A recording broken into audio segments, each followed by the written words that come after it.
behavior happens when three things come together: motivation, ability, and a prompt to do the behavior. Hello, everyone, and welcome to the CyberWire's Hacking Humans podcast, where each week we look behind the social engineering scams, phishing schemes, and criminal exploits that are making headlines and taking a heavy toll on organizations around the world. I'm Dave Bittner from the CyberWire, and joining me is Joe Kerrigan from the Johns Hopkins University Information Security Institute. Hello, Joe. Hi, Dave. We've got some interesting stories to share this week, and later in the show, we've got my interview with Perry Carpenter. Perry is the author of the new book, Transformational Security Awareness: What Neuroscientists, Storytellers, and Marketers can teach us about driving secure behaviors. But first, a word from our sponsors, KnowBe4. So, who's got the advantage in cybersecurity, the attacker or the defender? Intelligent people differ on this, but the conventional wisdom is that the advantage goes to the attacker. But why is this? Stay with us and we'll have some insights from our sponsor, KnowBe4, that puts it all into perspective. And we are back. Joe, why don't you kick things off for us this week? Dave, I got a good one for us this week. And by that, I mean this is absolutely terrible.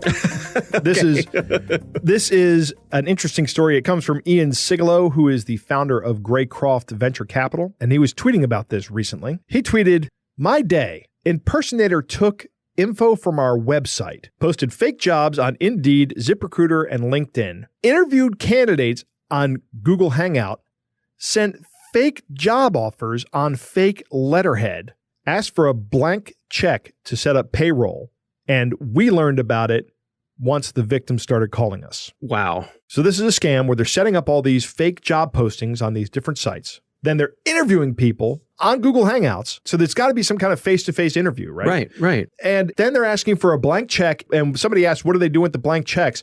And Ian says that they're writing in numbers, forging a signature, and cashing the checks. For lots of money. For lots of money, thousands of dollars. Yeah, there's a lot going on here. Yeah. I mean, it's ultimately a check fraud, right? It is fraud. A check cashing fraud.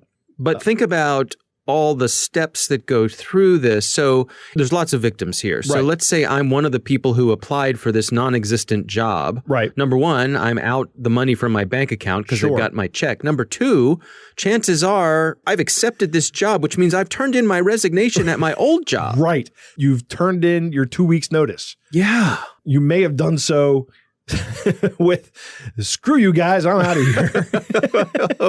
Well, there's a cautionary tale there, I suppose, about burning bridges and so forth. So Ian's company has to deal with the fallout from this as well. Right. Although I don't know what the culpability of Ian's company is. I mean, people are just going to be angry at his company, but his company didn't do anything wrong here. Yeah. I Somebody could see there impersonated his company. He's kind of another victim in this whole scam. Right. But I could see there being reputational damage. Oh, absolutely. There's reputational damage. And just the time that they have to take to deal with this situation. They have people calling and saying, "Hey, what time do you want me to start on Monday?" Right. Or whatever. "Hey, did your HR person cash my check that I gave them?"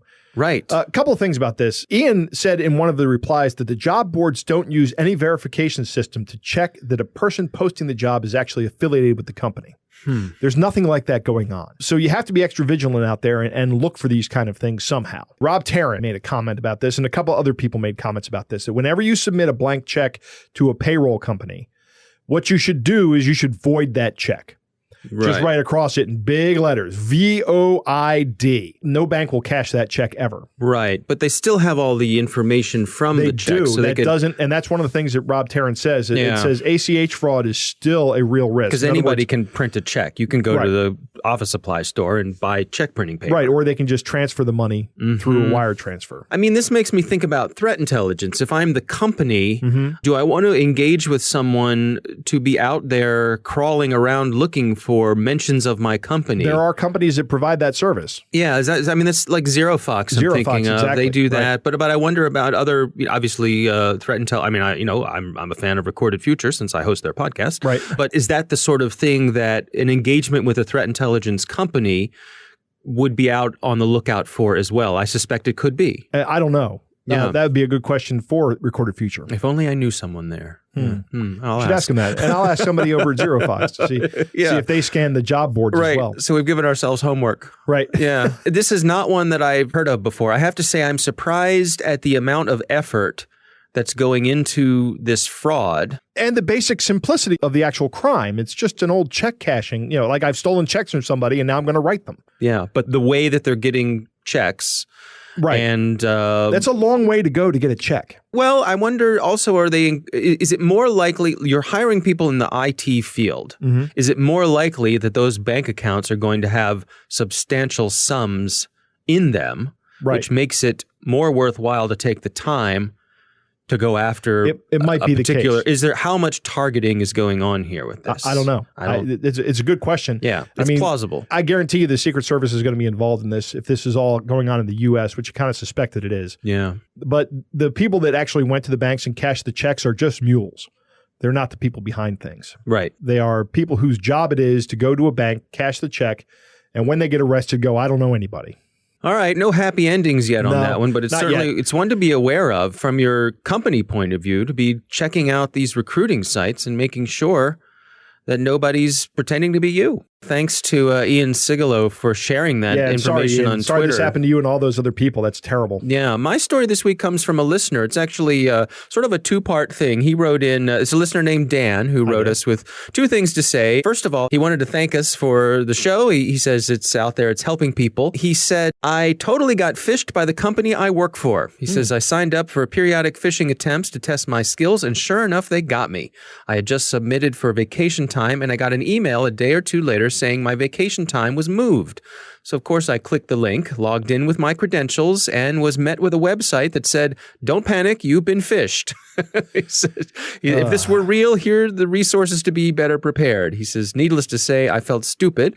I should have known better and let my guard down, but that's all it takes. Here's a good part. He says, good thing is I'm in charge of an informational slideshow that plays in our break area. He says, I screenshot all the pages it took me to and created a presentation outlining all the places I went wrong and what I should have done instead. Hopefully someone got some good out of it. I think someone did, Dan. That's great that you're sharing your experience. So hats off to you, Dan, for that. Dan, one other thing, don't feel stupid. This is not something that is an indicator of your intelligence. Yeah, you're human. Right, you're human, exactly. Good news. Yeah.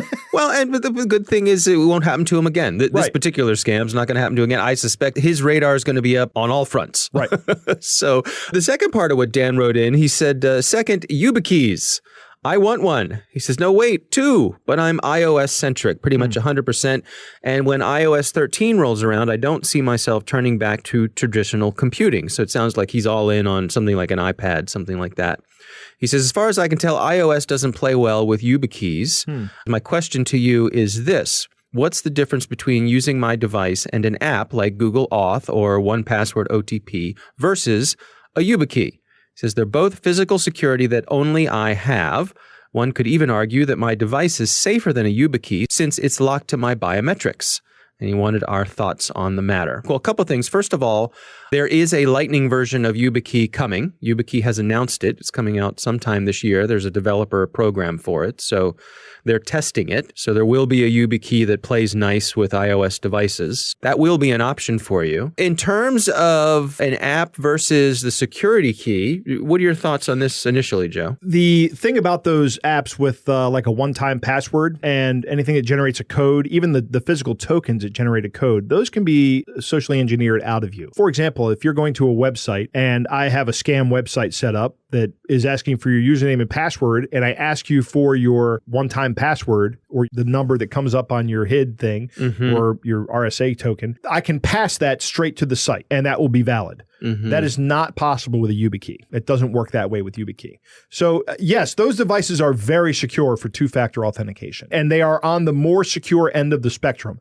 Generally, I say that there are 4 different kinds of this two-factor thing that you think of in terms of some kind of validation, right? There's also knowledge base, which I don't really consider, but you have an SMS message, which is the least secure, right? Because that's a lot easier to compromise. Then you have the soft token on your device. Then you have the hard token, the physical token, that's only moderately more secure than the soft token because the cryptography behind both of them is pretty much the same. The difference is that the thing that seeds the hard token is never exposed anywhere, whereas the software one, you generally have to see a barcode somewhere. In fact, we talked about this a couple weeks ago with the two-factor authentication. Right. Well, that's what prompted his letter. And I went back and I looked at the Google blog post on this. Right. And what they said was, according to their data, the security key the YubiKey type device was 100% effective all the time. Yep. Automated bots, bulk phishing attacks, targeted attacks, 100%. The on-device prompt, so the software-based thing that he's asking about, 100% for automated bots, 99% for bulk phishing attacks, between 90 and 95% for targeted attacks. Which is still pretty good. Two ways to come at this. If my preference was to use the on-device, the code kind of thing, the software thing, I'd still feel pretty safe knowing that I had that. There is more risk, but you have to decide, Dan, if this is the kind of risk that you want to incur. And if it is, then you're okay. Yeah. Right? And it's a risk that you're accepting. Right. Do you want to use that for most of the stuff you use, but then say for your bank account, that's where you're using the YubiKey because it's 100%. So you have to sort of establish your own risk profile. Yes. What you're willing to risk. Exactly. All right. Well, thanks, Dan, for writing in. We do appreciate it. It is time to move on to our catch of the day. Joe, our catch of the day comes in from a listener, and this is familiar and yet not one that we've read before, so here it goes. It goes like this. Dear Sir, I am sending you this private email to make a passionate appeal to you for assistance. Kindly accept my apology for contacting you this way, and forgive me if this is not acceptable to you. My name is Jackie Johnson, the son of late Dr. Samuel Obiagwu, who died on November 15, 2003. I was actually born out of wedlock, and my father never married my mother. I grew up in an orphanage home. I never knew my mother, who I understand abandoned me with the owner of the orphanage home. I guess that accounts to why I do not bear my father's name officially. I am still a student of University of Lagos, and I want you to help me in receiving my late father's money in your account as his next of kin. I am contacting you because of my need to deal with persons who I have had no previous personal relationship. The woman, my stepmother, chased me out of the family house after the burial of my father in December. My stepmother and her children have never hidden their hatred of me, as my father never told them of my existence until the day I appeared at his front door. I am now contacting you because of the good news I received from my father's lawyer today. He informed me that 3 days before my father's death, my father visited his office and informed him that he just deposited the sum of US $29.5 million with a financial institution, Forum Savings and Loans Bank, and would want that detail to be added to his already written will. The lawyer was yet to have this added when my father suddenly died. He said he has made inquiries and is convinced that my stepmother and children do not know of the existence of that money. He said he was giving me this information because of his sympathy to my cross. I have since been to the bank and have confirmed that the money actually exists. I made inquiries on how I could get the money released to me and was informed that I should go and process a letter of administration from the appropriate probate registry. I've decided not to do it in my name. I am just 23 years old, and my stepmother and her children will be suspicious of my sudden wealth. They could kill me for the money if they ever found out. I therefore want you to assist me to process it in your name. Once this money is transferred into your account, I will like you to send 10% to my father's lawyer as a gift from me for assisting me with the information. Take 30% for yourself and help me invest the balance in a profitable business in your country. As you receive this mail, you can send your response to my address. If you cannot call right away, I will be waiting for your response. Jackie Johnson. Well, Joe, we have an opportunity here to help an orphan. Right. So you know where Lagos is, Dave? I do not. It is in Nigeria. Of course it is. It's a city in Nigeria. Of course it is. So another Nigerian prince kind of scam, but this is the Nigerian orphan scam. Interesting. I like how this scam is crafted. It's actually very well worded. The English is pretty good. That's true. It is remarkably well written. Right. It is highly implausible that an orphan would be left $29.5 million US.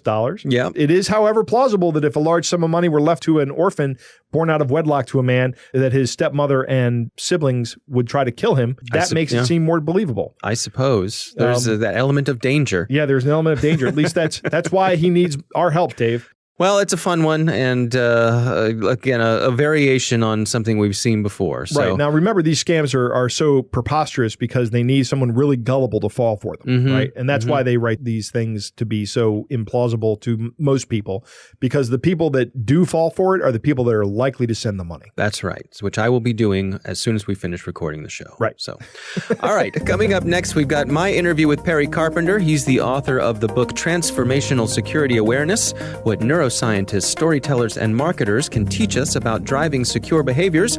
But first, a word from our sponsors, KnowBe4. Now let's return to our sponsor's question about the attacker's advantage. Why do the experts think this is so? It's not like a military operation where the defender is thought to have most of the advantages. In cyberspace, the attacker can just keep trying and probing at low risk and low cost, and the attacker only has to be successful once. And as KnowBefore points out, email filters designed to keep malicious spam out have a 10.5% failure rate. That sounds pretty good. Who wouldn't want to bat nearly 900? But this isn't baseball. If your technical defenses fail in 1 out of 10 tries, you're out of luck and out of business. The last line of defense is your human firewall. Test that firewall with KnowBefore's free phishing test, which you can order up at knowbefore.com/fishtest. That's knowbe4.com/fishtest. Joe, I recently had the pleasure of speaking with Perry Carpenter. You and I actually met Perry at the K-Before Con. Okay. He works for KnowBefore. This new book that he's got coming out, it's called Transformational Security Awareness, What Neuroscientists, Storytellers, and Marketers Can Teach Us About Driving Secure Behaviors. Here's my conversation with Perry Carpenter. I come down to this idea that I call the knowledge intention behavior gap, which is there are lots of things that we know about, but just because I'm aware of something doesn't mean that I care. So there's a gap between knowledge and the intention to act on the knowledge. And even when I'm aware of something and I care about it, I might not actually do that thing. An example of this is every year, a lot of us go through this practice of making New Year's resolutions. We want to lose weight, get fit, save more money, spend more time with our families, do all these things. We know the benefit of it. We have the intention of it. We may even tell other people that we're going to do that, but most of us drop those within a couple days if we ever even really try in the first place. I think that security behaviors are the same way. People want to do the right thing. They may even think that they can do the right thing, but when the moment comes where that behavior should be displayed, life takes over. And that's where the neuroscience comes in and the behavior design comes in, because it is all around the actual doing of the thing that matters. So I get into what I call 3 different realities of security awareness. Just because I'm aware doesn't mean that I care. If we try to work against human nature, we will fail. And what our employees do is way more important than what they know. So behavior design really comes at all of those. And that's where the neuroscience comes in. And I dig fairly deep into some research by a Stanford professor named B.J. Fogg that created what is the E=mc² version of how we should be thinking about behavior. It's really easy to look at. There's a formula there. But when you peel it back, it's got layers upon layers and meaning upon meaning that starts to reveal itself over time. And what he says is behavior happens when 3 things come together: motivation, ability, and a prompt to do the behavior. And so the formula for that is B=MAP. So if I want somebody to do a behavior, 3 things have to happen. At the same time, they have to have the right motivation to do it. They have to have the right amount of ability to do it. And we actually have to prompt them, or they prompt themselves to do the behavior. If any one of those 3 things is off, then it won't happen. They might have the right amount of motivation and ability, but if we never actually ask them to do it or put them in a situation to do it, that they can actually see that they're being asked to do it, then it won't happen. They might have a lot of motivation and we're asking them to do something, but if they don't have the requisite ability to do it, then by design, it doesn't happen. Or even if they can do it and we ask them to do it, but they just don't care at the time, they don't have the right amount of motivation, they won't do it. So it's all about understanding those different levers and playing with those to try to get somebody in the right context or give them the right tools or training so that they can overcome or put all those things into alignment. Now, what about the storytellers? Storytellers, so that's about capturing attention and embedding ideas. So I go into a concept that I call Trojan horses of the mind, which is all around, if you dissect what a storyteller does, they leverage emotion very intentionally because emotion will lodge ideas in somebody's mind. They're very intentional with words in the way that they use those and the power that they have and using words that are anchoring and relevant for their audience. And even the way that things like words sound, people that use alliteration or use different types of pacing or different volume levels or music in the background, that's all around taking that emotion side. So these things bleed together. And then, of course, things like visuals. I make the statement that images are like a compression algorithm for the mind. And we can have one little image, like a logo for a well-known brand, and all of a sudden you see that and all this context about it starts to unpack itself for you. And that's just encoded in one little thing. In the book, I use a picture of a boy that's reading a book about pirates in a battle. And you can see that and your eye takes it in. And within literally microseconds, you understand everything that's going on. But it takes half a page to actually describe the scene.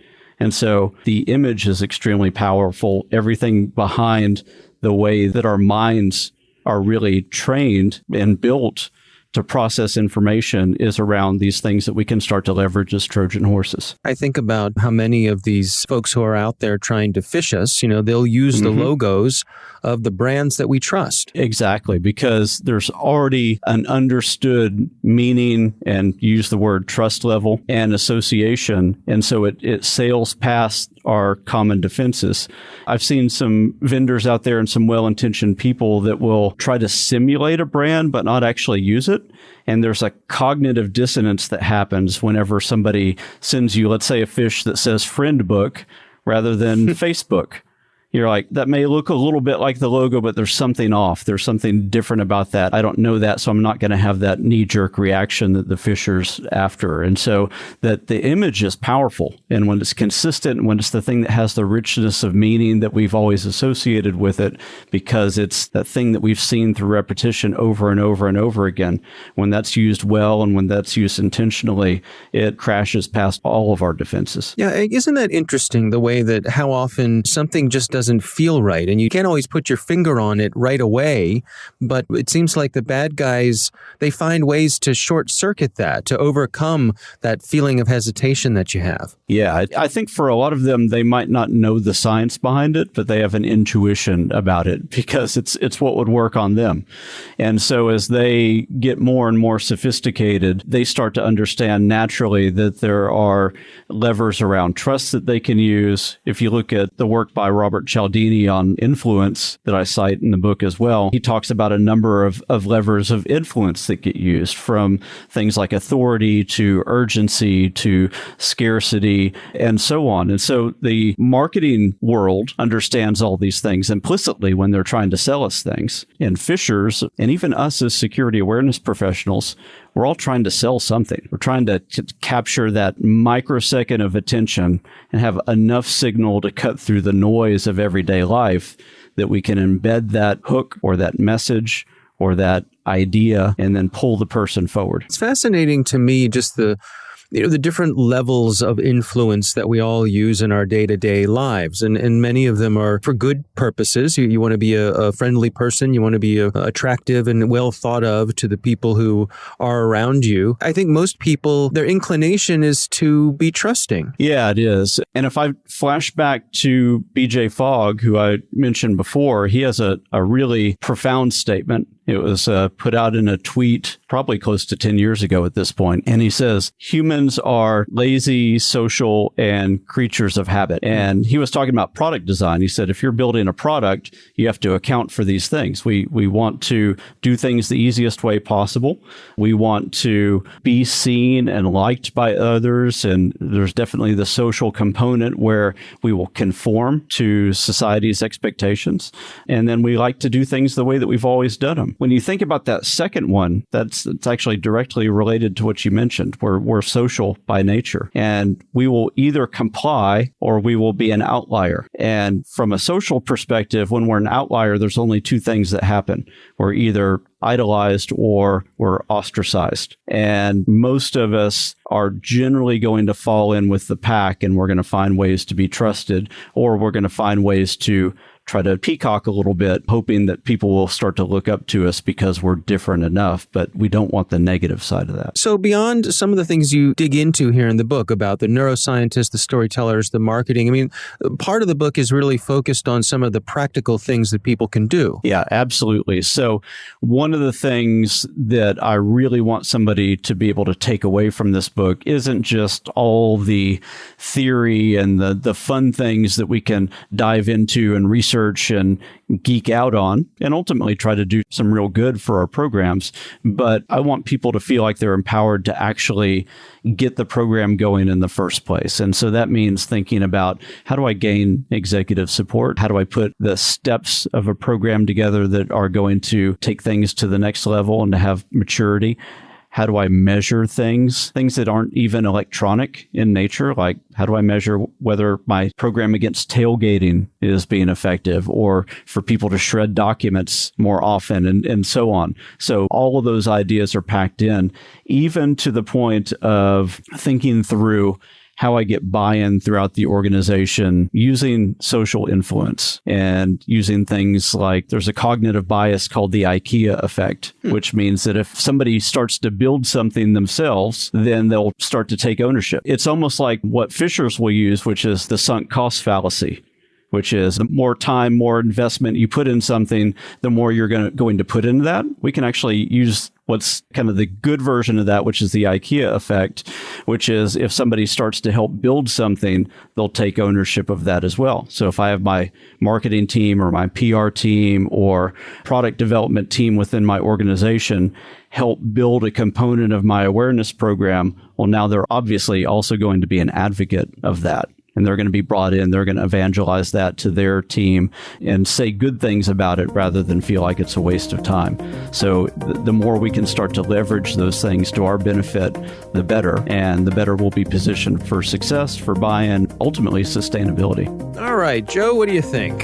A lot to unpack there. That's a big interview. The first one I want to touch on is the 3 laws of security awareness. Just because I know doesn't mean I care. I love that. Working against human nature is a recipe for failure. That is probably the most paramount point of these 3, I would say.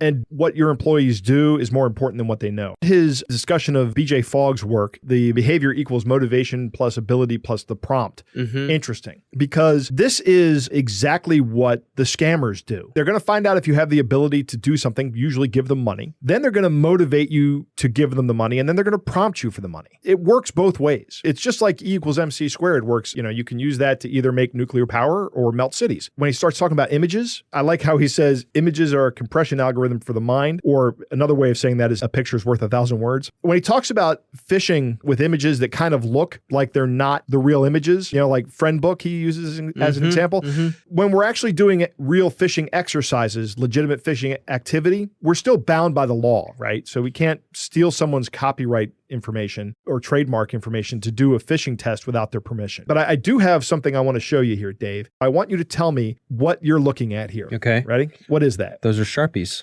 Those are Sharpie pens. Those are not Sharpie pens. Yes, they are. Nope, they are not.